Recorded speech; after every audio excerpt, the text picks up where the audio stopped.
Okay, I'll get right into it. The title is Infinity and Zeno's Paradox. Now, most people sort of know what infinity is or have a kind of idea. Hopefully, I'll clarify it a little better. But Zeno's paradox, not everyone knows. And let me explain that. That's the thing that brought people here. Mysterious sounding name. Let me explain. Zeno has 4 paradoxes, and 2 of them I'm going to go over. Called the paradoxes, 2 of his paradoxes of motion. Let's see. Is there no eraser or chalk or anything? You really use one. Yeah. Sorry. Thanks, Jim. I'll still talk. The first paradox is called the dichotomy, and Zeno, who was an ancient Greek philosopher, he had this theory that we can't move, and it was based on. The theory was a little bit like this. You know, remove that sections off. You do this. If we're over here at point A, we want to get to point B. Not that seat, because someone's sitting there. You sit right in the middle. If we want to get to point B from point A, there's no way we can get there without getting to this midpoint here, which I'll call C. But in order to get to C, we have to get over here at D. And this continues forever. There's a period of half distances. So really, he says we can never really move because every of these each half distance will follow the same pattern. We always have to get halfway to the point we're trying to get to. The other one is called Achilles and the Tortoise, and the idea behind this one is Achilles starts over here. Achilles and Tortoise are going to have a race, and since the Tortoise is slower, he's going to give him a head start. Now the race begins, and Achilles runs. And at one point, he has to get to where the tortoise started. That's point B. But in this time, because it's some finite amount of time, the tortoise has moved. Maybe over here. He hasn't moved as far because he's slower, but now he's there. And now it's like a whole new race. Now Achilles has to get to C. Now the tortoise has moved to C. And this also goes on forever. And the rationale is that he'll never catch up to him, let alone pass him. And I'm going to discuss these, and they really make a lot of sense when it's all done, what the paradoxes are and why they happen. Okay. Well, in order to discuss about infinity, first I want to talk about the original conceptions of it. And the first conception, well, the first simple conception was that of the atomists. The atomists believed that if we had a line in space, we could count the number of points in the line known as atoms. So if you zoomed in on this, maybe you could actually zoom in. Now, if you zoomed in, you would actually see these atoms here. And there'd be a finite amount of them. Now, this caused a lot of trouble because in any line, we're either going to have a finite amount of atoms. In any line, we're going to have a finite amount of atoms, but they're either going to be odd or even. Now, using Euclidean geometry, we're able to bisect any line. So if there was an even number, this would be okay. We split the line right between these 2 atoms. And if there were an odd number, then the bisection would have to take place through an atom, which is impossible. Now, if there's an odd number of atoms, we can also trisect a line. We can, using geometry, we can divide a line into any number of equal segments. So if it were an odd number, a finite odd number, then the same contradiction would arise by bisecting it, maybe by trisecting it, or doing it by 5. There was another major reason why the atomist picture had to be taken away, and that was the introduction of the irrational number. They used geometry, and they figured out that if they have a square here with size of 1, that this diagonal has what's called an irrational length, the square root of 2, meaning that there's no fraction that can go into, there's no number at all that can go into the square root of 2. So if the atomist picture was correct, no matter, let's say the atom was a billionth of an inch, then that would work. But if the atom has any finite value, it can't go into the square root of 2 perfectly. And I'm going to show why the square root of 2 is irrational. They say that it's never ending, it's never repeating, and they say they have computers out there that are checking this, but it's unnecessary. because it was proved long ago that the square root of 2 is irrational. And I'm going to run through that proof. Very short. Don't blink. No, it's very short, so don't worry if you're not really mathematically inclined. It'll be over. And I think it makes a lot of sense.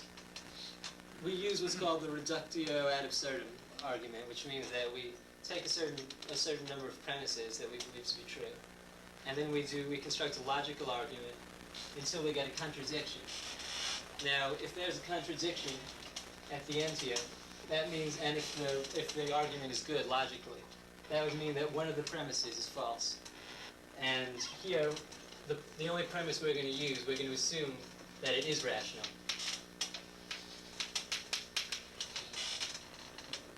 Now, if the square root of 2 is a rational number, right, we know it goes 1.41 and it keeps on going. Let's just say it ended. Let's say that it ended here. What this would mean is that we could write this as a number in the form p over q. I mean, let's say this ended after 1,000 digits. We could put this over 1 with 1,000 digits and move this decimal point over. And we'd have a number of this form. We'd have one number divided by another number. And when you have numbers in this form, you could reduce them. So I'm going to say that the reduced form is just going to be p over q. These fractions will be equal. But the key, when the fraction is reduced, it means that no number can go into the top or the bottom. Now from here, now there's only about 2 lines left in this proof. We assume that p over q equals the square root of 2. Now we square both sides. We get p squared over q squared equals 2. Okay? And now we try to solve the p squared. This, we multiply both sides by q squared. We get p squared equals 2q squared. Now at this point, any number, if it equals 2 times another number, that means that this number is even. It has to be even. And for a number, for the square of a number to be even, it means that the number itself is even. So here we have p is even. And now what we do, p is even. We can write it as p equals 2 times some number. Any even number, if you divide, can be divided by 2. So this k is just that number divided by 2. We go back to the beginning, and this becomes 2k over q squared equals 2, which leads to 4k squared q squared. We multiply through 4k squared equals 2q squared. Divide both sides by 2.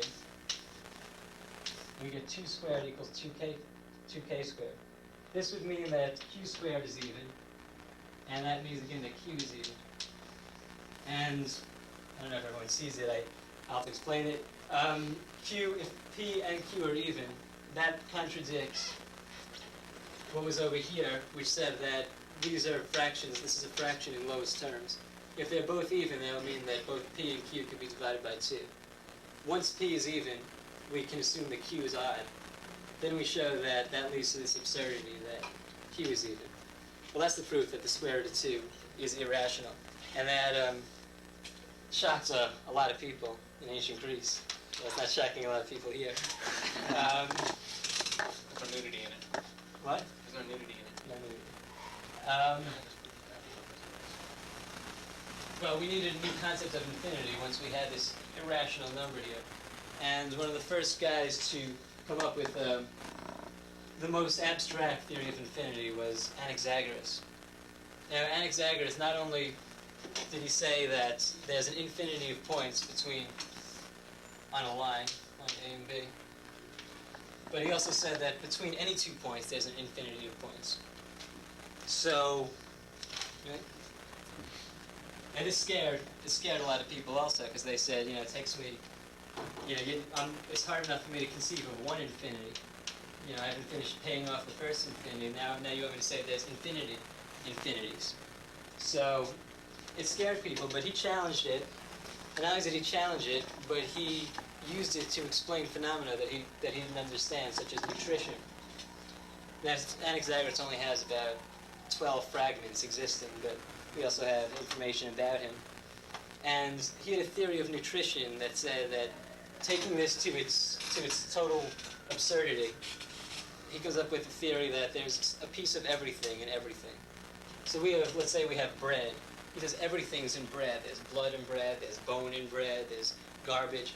Everything is in there in some quality, in some small proportion.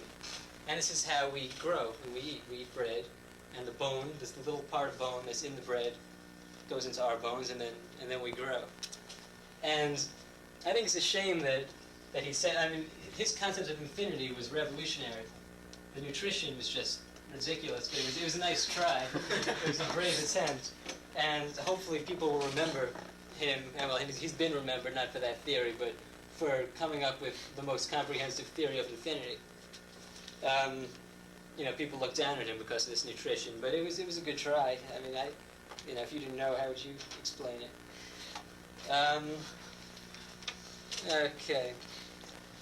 Let's see. Well, there was a happy medium, which also turned out to not be true. People didn't want to accept this, and they didn't want to accept the atomic theory.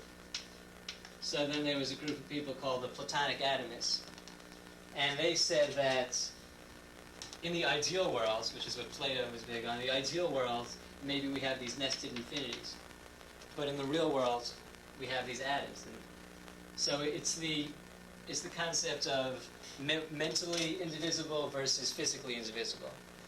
These are physically indivisible, they say, while the real point is mentally indivisible. But these points have a little bit of mass, and therefore we can imagine it. We can imagine bisecting it if it has any mass at all. Okay, before I get into the solution to the paradoxes, I'll discuss really briefly about the different kinds of infinity, because it's pretty interesting. I'm not going to get too in-depth. But we have infinity.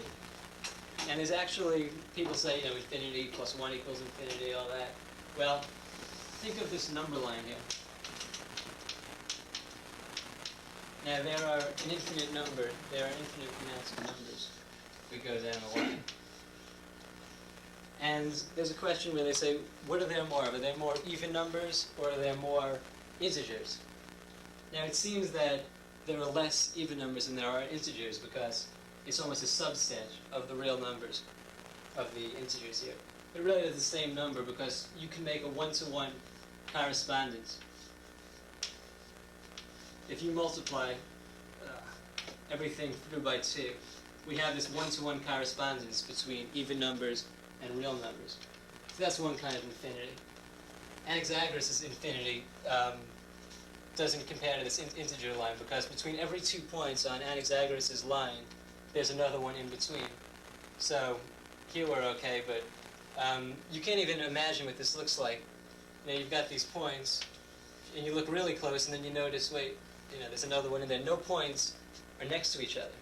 They can't be, because if you say these 2 points are next to each other, you can always look, and there's another one in between them.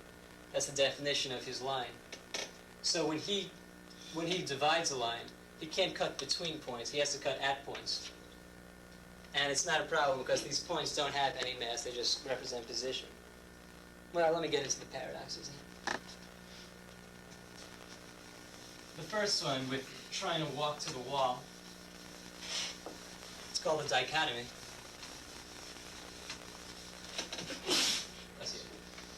And first, let me show sort of what I think would be an atomist answer. An atomist would say, here you are, and here's the wall. And at some level, we've got these atoms here, these points.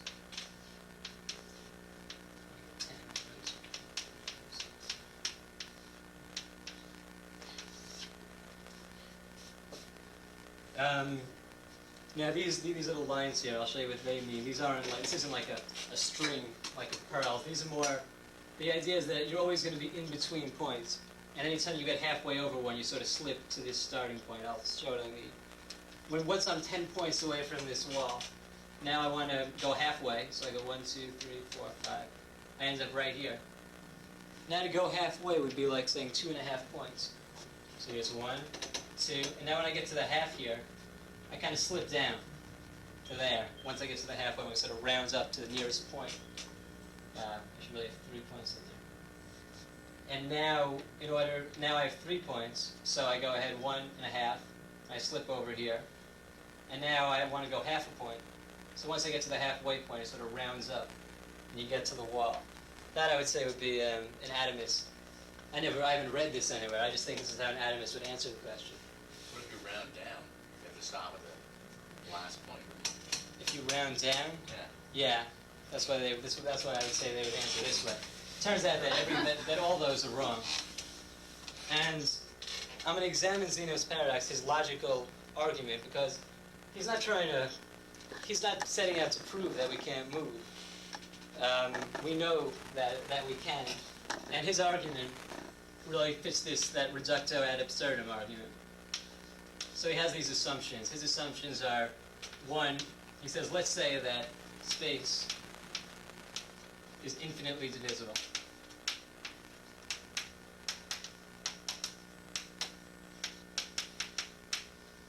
And his next, now he thinks this is true. He's assuming that this is true.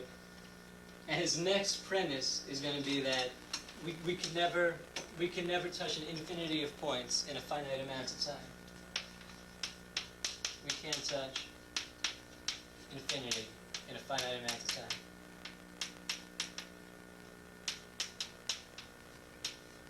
And now he goes through his paradox. So he says, given that these two premises, which seem pretty good to be true, so now I go halfway, and to get there I have to go halfway and halfway, and then eventually we realize we do have to touch well, if space is indivisible, then we are forced to have to touch an infinity amount of points in a finite time. So from this, he says motion is impossible.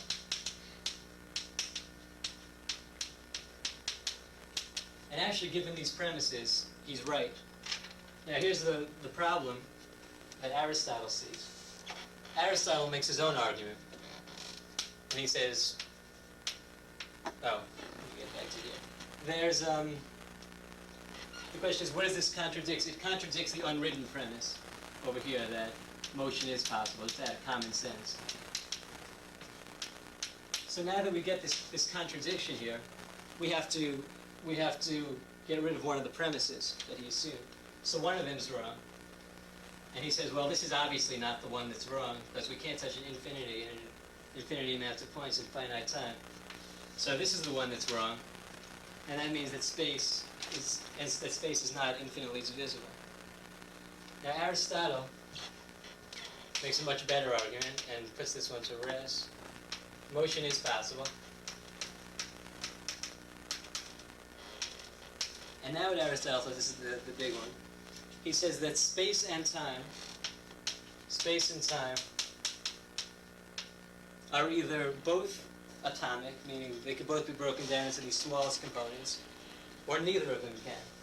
You see, Zeno will be right if this is another unwritten premise, but this is the one that turns out to be. He leaves this out, he kind of assumes it, but it's that time is atomic. That means there's the smallest possible instant, and it takes up some amount of time. So basically, if 1A here, which is what he assumes, is true, then he's right. It means that if we go halfway, and halfway, and halfway, and there are an infinite amount of half distances we could imagine, if each of them takes a finite amount of time, this atomic amount of time, then he's right, because a finite times infinity would be an infinite amount of time. Aristotle says that either space and time are both atomic, meaning we have a point of space and a point of time with a little one-to-one ratio, one-to-one correspondence, or they're both infinitely divisible, in which case we could have the same kind of one-to-one correspondence that we had between the integers and the even numbers, if they're both infinitely divisible. So he says space and time are both atomic or not atomic. See, Zeno's assumption is that space is not atomic, but time is. Well, now given these two premises, the third premise he does using the square root of 2 argument and the bisection argument is that space is infinitely divisible. Because otherwise, this wouldn't happen. So now that space is infinitely divisible, using these three premises, he has time is also. Time is infinitely divisible. See, either they're both, or neither of them are. And since space is, time is, because motion exists. So, that's the first paradox. The second one, luckily not much more has to be done if you can accept what Aristotle says. The second paradox was with Achilles and the tortoise. So we had A and B, but by the time he gets here, the tortoise is over here at C, and by the time he gets to C, the tortoise is going to be here at Z. Let me go back to the first one for 1 second. The dichotomy, which was that first paradox of getting to the wall, is now we solve it with what's called infinite series. So if we have this full length, called just one length, and we go half the first way, we go halfway, then we go a quarter of the way, then we go an eighth of the way, because that's what's happening with these half distances. And we add up. This is an infinite amount of terms, but when we add them all up, it becomes finite. Now, time is a function of distance. So let's say this whole thing should take an hour. If we could get there, it would take an hour. So now we have a half hour to go the first distance plus a quarter hour. And just the way this became one length, this becomes 1 hour. So that's sort of a modern way of looking at it with this. It's called converging infinite sum. So you have an infinite amount of terms, and Zeno said that we can't touch an infinity in a finite amount of time, but here we see that it does equal 1. Well, back to Achilles and the tortoise. So this goes on forever. Now, I'm going to show that the first paradox is really just a specific case of the second one. Now, when I first wrote this paper, I made a mistake, and the guy marking it didn't pick it up, but I just picked it up when looking over this paper yesterday. I said that the second paradox, the first paradox is just like the second paradox with the tortoise being dead, meaning that the tortoise is dead, so it's just he takes the place of the wall. Achilles is trying to get to the tortoise. This wall is not moving. But it turns out that's not right. If the tortoise was dead, then by the time Achilles got here, because now we're assuming that motion is possible. By the time Achilles gets here, then he's caught up to him because the tortoise has not moved. But there is a very good what was that? No. There is a way that these are connected, and it's the case where Achilles here, the tortoise is here. The case when Achilles is moving exactly twice the tortoise's speed. Now, let's say this is 5. We figure out when, if possible, just like we figured out when, if possible, they'd hit the wall and we'd be over here at 1 length. If Achilles is moving twice the speed of the tortoise, if he can catch him, he'll be over here, 5 away, because he'll move 10 in the time he'll move 10 units in the time the tortoise moves 5. And this is the same as the dichotomy. Not with the wall being the tortoise, but with the tortoise marking off the half distances. You see, when he starts, Achilles gets over here, 5 units away. And now where's the tortoise? He's over here, at 2.5. Now Achilles gets here, at point C, and here the tortoise is 1.25. So you see now the tortoise is marking out the half distances. The tortoise's starting points take the position of these half distances. So it's the generalized case. And what's interesting also is that you don't have to think of this as halves. You could think of it being thirds. You can go a third and then a third of that, and that will also converge. And that's where we turn the generalized, the specific case of Achilles and the tortoise. If you could understand the way that this mirrors the process there, you can see that no matter, even if the Achilles is not moving twice the speed of the tortoise, it will still work. Okay, let's see what else I have here. Well, I have one last question to try to analyze a little. And one of Aristotle's big questions was, what happens if we have a line? What happens if we divide the line at every point, he asked. And he came up with a couple of possibilities. The first one was that we divide a line and it becomes, if we keep dividing it, we're left with magnitudes. And he said that's impossible because then we didn't keep on dividing it.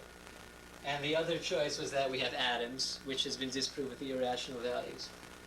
His third possibility is that we have atoms that have no mass whatsoever.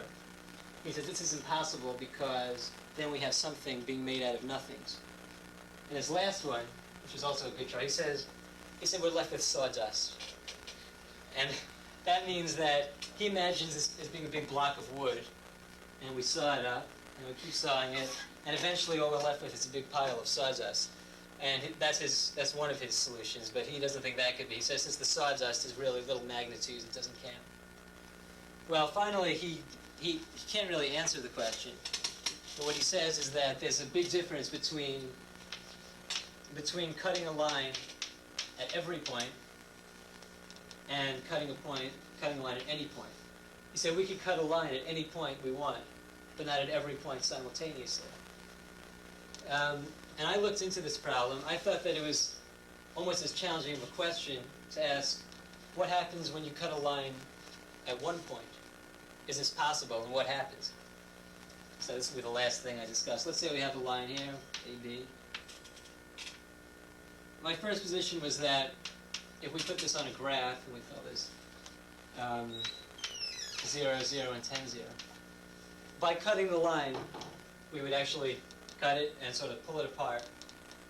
Now the first position is that this is impossible because really point 0, 0 and point 10, 0 are fixed points in space. So cutting and moving, I can move it out here, but still 10, 0 is going to be here, 0, 0 is going to be here, and 10, 0 is going to be there. It's not going to change anything. This isn't a good answer. It doesn't really tell us anything. So now what I do is I assume we can cut a line and pull it apart.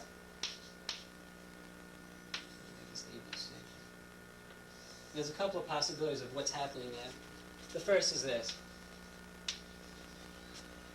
We cut the line, and now point B has been split into two.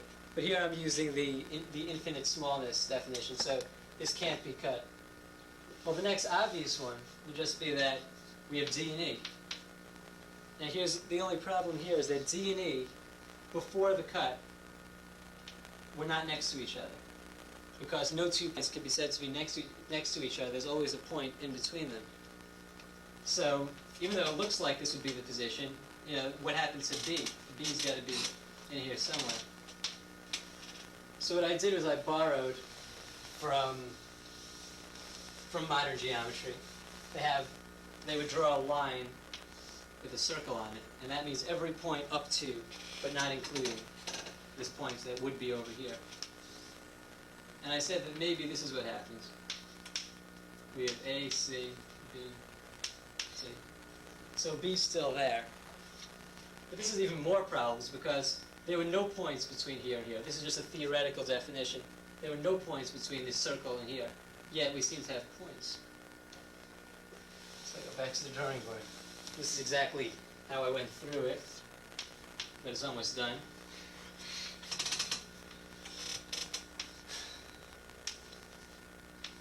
Finally, I said maybe this is what happens. B, these are the 2 points. This is the point right to the left of B. This is the point to the left of B, and this is the point to the right of B. And where's B? We still ask. And this is where I imagine it. This point has become a line. Is what I think happens, because we have these 2 points that were theoretically B was the one point in between it. Now, a line is simply points and space.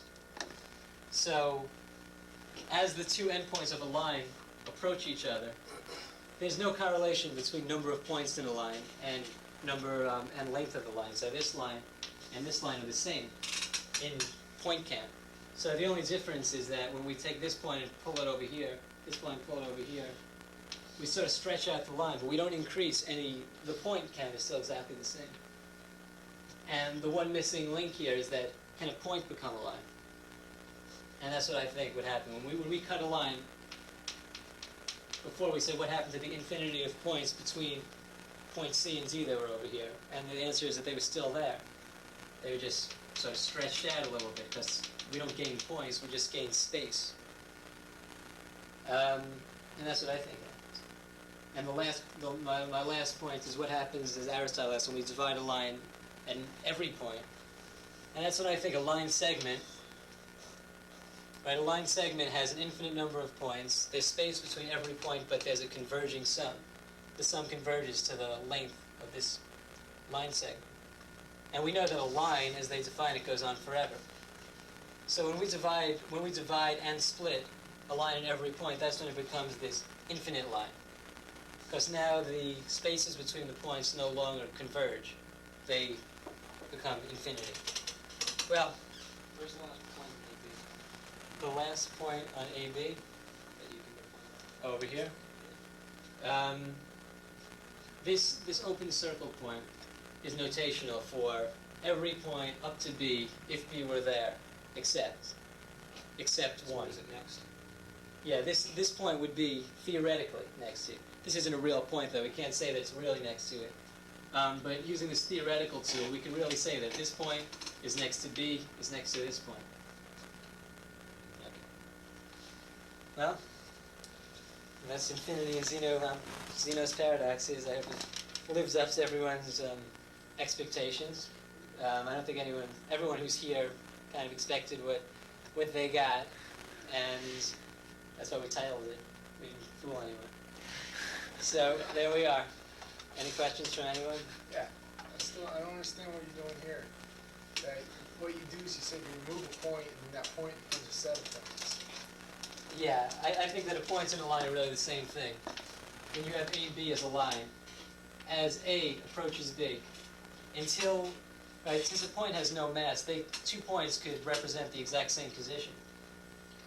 So as A approaches B, B gets smaller and smaller. The line gets smaller, but the points get kind of smushed together. But you don't lose any points, you just lose space. And finally, when A and B represent the same position, then this line becomes a point. I'm saying that by cutting the line there and opening it up, we turn the point back into a line. Do you ever have, I don't know if you ever use one of those computer programs where you paint, and you put a dot down, and then wherever you go, it's a line, and you sweep it around, and it has a starting point, and then wherever you stop is where they'll represent the 2 points of the line. And then if you ever bring it up to the point itself, it just sort of disappears, or it just becomes You're exact. just saying you're going to always fill in the space with something in between it? That's right. This isn't a void. I split it, I pull it, and I gain a line. So you can't divide anything. Yeah, it's still a distance. It's still a distance, right? I mean, point, right, AC is still AC, no matter what happens. It looks like it's 2 different lines. Really, AC is still a line. The points between A and C are still there.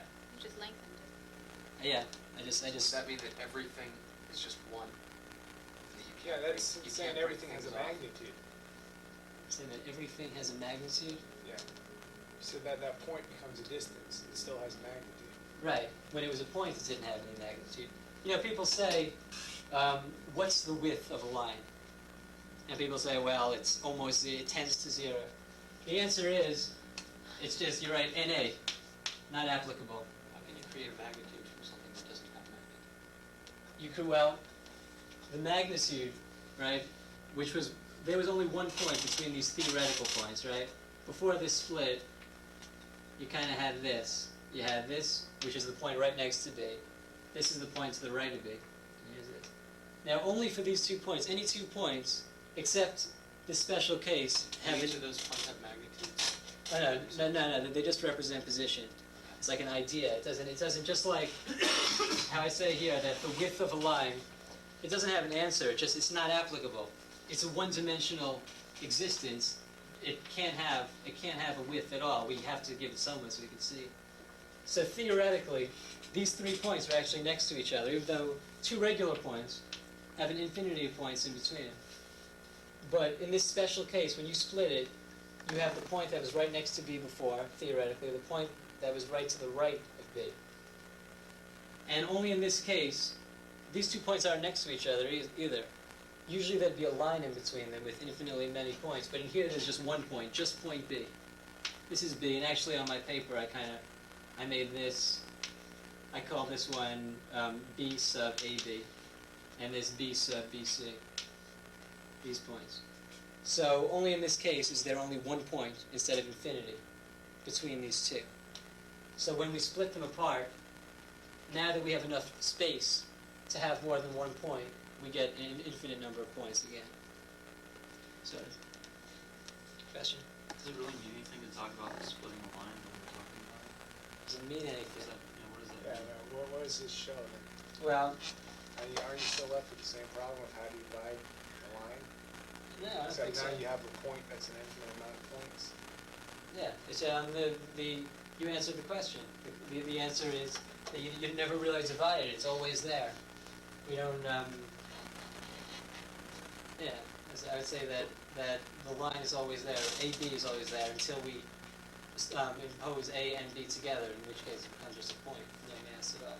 What does it mean to cut a line when you're talking about? I'm thinking of it actually on a physical basis, which is usually this is very theoretical, but I kind of to visualize it actually as if it were a string that we cut and pulls apart. But this is not a string of atoms of string or even atoms of line, not even points. Yeah, it's a string of points, but it follows Anaxagoras' definition of between every 2 points. Between every 2 points, there's another one. So no points are next to each other, and that's where this gets pretty confusing. You know, the atomists had no problem. They said, you want to split a line? You know, here we go. We split the line. Now we have 2 points here and 2 points here. But once Anaxagoras came in and we got this idea of nested infinities and no 2 points are actually next to each other, there's always one in between, now it's trouble. So that's kind of, it just brings up, it's kind of following the absurdities of this infinite nesting that we really can't comprehend that well. It's following it and then applying it to some sort of practical problem. It's not the most practical problem, I'll admit, but it's practical.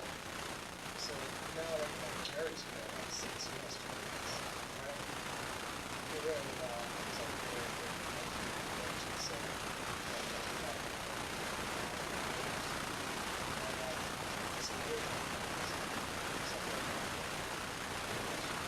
The answer is that we want to be able to prove, this is a proof on paper. There's real world proofs and there's proof on paper. And theoretically, we want to prove something is theoretically true. If something's theoretically true, then it's true in the real world, and we can make it work, maybe. You know, you could have said in the beginning, Zeno's paradox, I'll just, walk out the door. In fact, in the middle, I'll press some people and test it out. But that wouldn't have proved anything. That would prove this one isolated case. Yes, I can walk out the door. But by going through Zeno's paradox, we proved theoretically that it's possible. And when it's theoretically possible, then if the conditions are right, it could work in the real world. So the Platonic atomists said, yeah, this is great, but the real world is atoms. And I'm saying, let's prove it in the ideal world, and then we could apply it to the real world. I don't have an application yet. And the value of math is like you take something like this and you can say something about the real world without knowing anything about that. That a squared plus b squared equals c squared.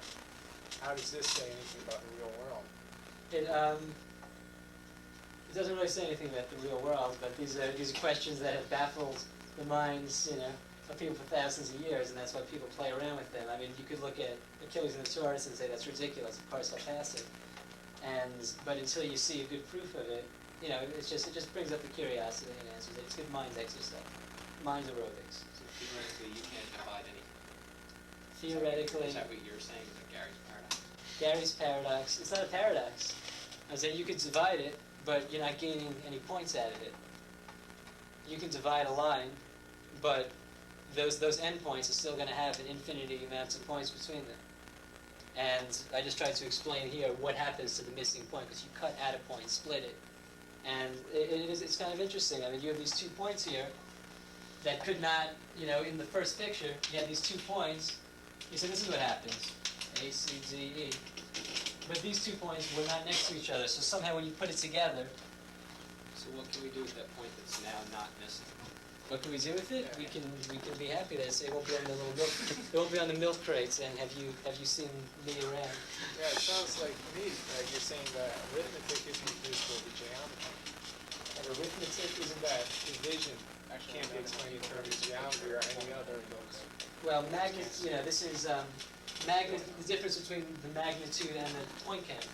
It's just taking point counts out of it. If you've got points A and C on the line, and then you're dividing it and you're really lengthening it, then points A and C are no longer points A and C, right? They're points. That was the first idea that I had, but I said that really doesn't do anything for us. To think of the worlds with these fixed coordinates and then splitting it doesn't do anything because the fixed coordinates will stay the same. No, I just gave that as a first idea, but now I'm thinking of it actually physically. If we actually do take it and split it. Uh-huh. So, point A and C are. It'd be great if on camera I could just get it and catch it and show it to everyone. Point A and C are not in the same place in this picture. I'm actually taking it and pulling it apart. So if I were to try and take a saw and cut that desk in half and say, take your picture of the way everything's working and expand like the atoms and make them physical things. If I were to cut that in half, I couldn't walk through it because there are really things there.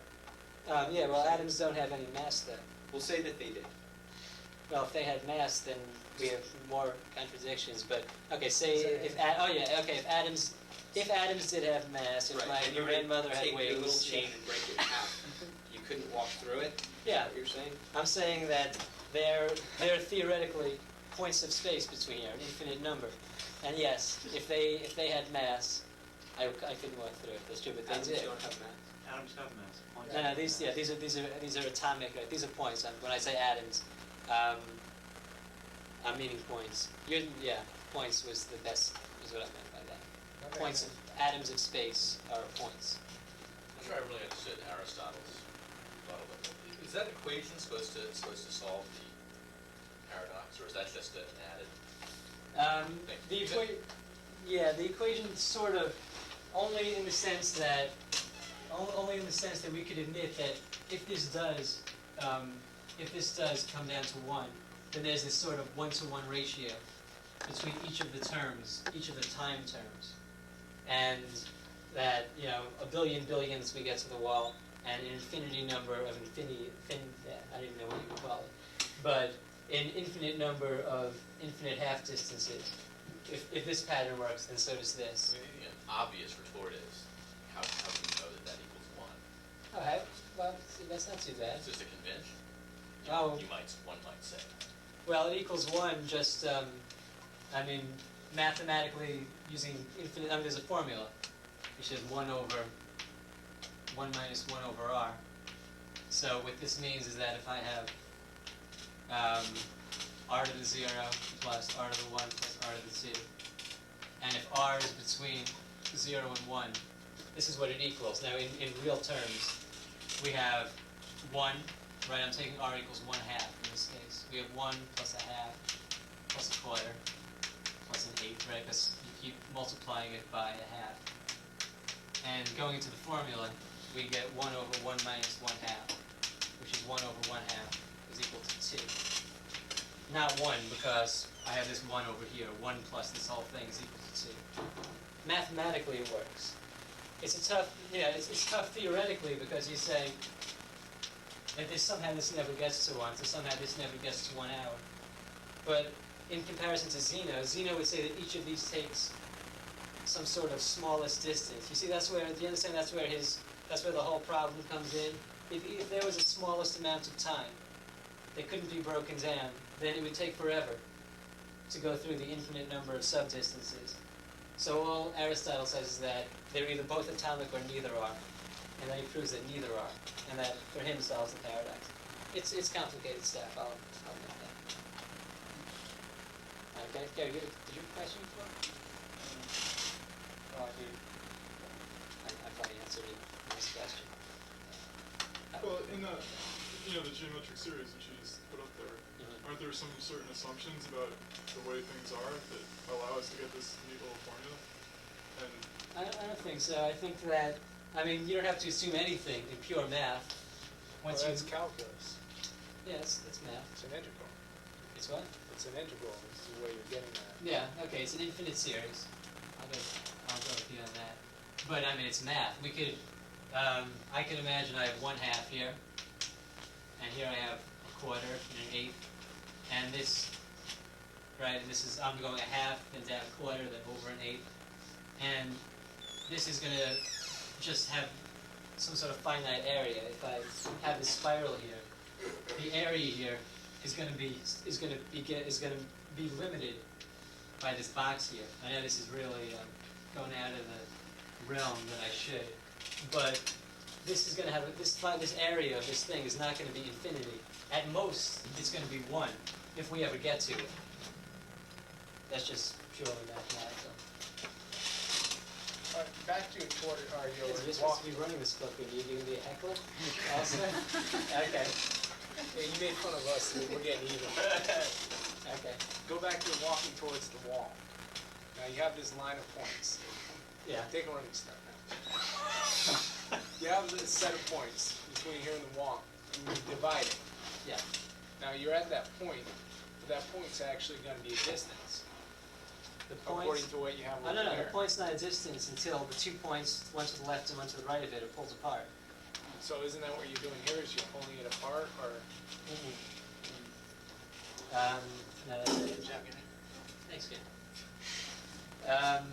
No, that's not what I'm doing here. This was just an added. These are not related problems. I mean, there's a little bit of a relation in them, but the Zeno's first paradox doesn't have anything to do. That's my own idea with the point becoming a line. And this Well, is, yeah, but I'm saying, no, how can, if we're going to accept that, yeah. how can we accept this solution?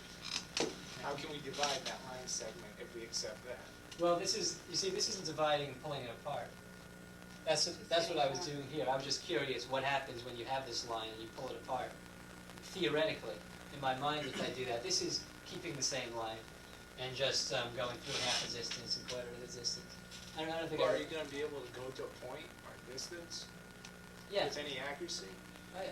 Or are you going to have to accept that you're going to be within a range? I know. I don't have any range here. Well, You're saying I have a range when this point becomes a line. Right. No, the point doesn't have any mass until when you split it, the points on either side sort of unleash the nested infinity between the 2 points, right? so you're saying position is possible, that you can have a certain position, it's all you understand? Yeah. Oh, yeah. The positions. Yeah. This could be 0, 0. This could be 10, 0, and over here this would be 5, 0. This is not a line that's going to become a point. This is a line that's just right in there. Okay. Yeah. These are we're not splitting and pulling things apart, making them infinities.